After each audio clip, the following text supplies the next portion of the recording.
In lesson 57, we're looking at the ideal gas laws, and that is where we have the initial pressure times the initial volume divided by the initial temperature would equal the final pressure times the final volume over final temperature. Okay, so basically what we're going to be doing is filling in the information that they give us and solving for whatever the missing variable is. In most of these cases, it's pressure at this point in time. I'm sure that we will branch out later. So for number 1, we have 4 liters of an ideal gas at a temperature of 800 kelvins had a pressure of 100 newtons. So that's our initial, so that'd be 100 times 4, so pressure times the temperature, the pressure times the volume over the temperature, which is 800 kelvins, will equal, and then we have, if the volume were increased to 10 liters, so our 4 is going up to 10, and the temperature is reduced to 600 kelvins from 800 kelvins, what would the pressure be? Alright, so we can kind of simplify this a little bit just to make our solving a little bit easier.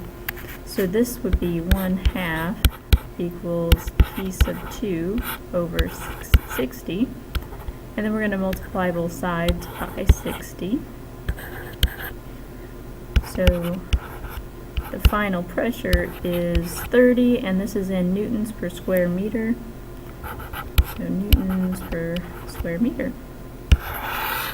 And that would be our answer. Alright, let's do that again on the next problem. The initial pressure of a quantity of ideal gas was 400 newtons per square meter, and the initial temperature was 1200 kelvins. The volume was held constant.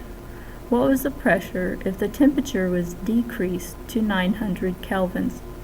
Okay, first of all, since the volume was held constant, we're not even going to include that as part of our equation that we're going to solve.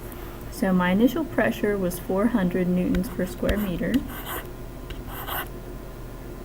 and the volume was constant, so I don't have to worry about that. And then our initial temperature was 1200 kelvins. Okay, and we're going to find what the final pressure was when the temperature was decreased to 900 kelvins, right? So I'm going to multiply both sides by 900.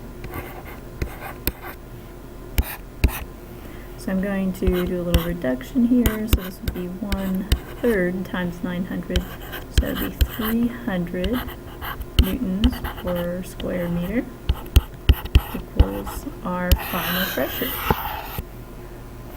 Alright, so remember, if it's held constant, you don't even have to include it in your equation that you set up, just because it's the same on both sides. Alright, in example 3, the temperature of a quantity of ideal gas was held constant in an experiment, so we are not going to include a temperature. The original pressure was 7 atmospheres and the original volume was 42 liters. So we're going to have 7 times 42 equals. Okay, and the volume was reduced to 10 liters. What was the final pressure? Okay, so we just need to divide both sides by 10. And let me see, I think that is 29.4, but I'm going to double check myself just to make sure. Yeah, 29.4. And that was in atmospheres.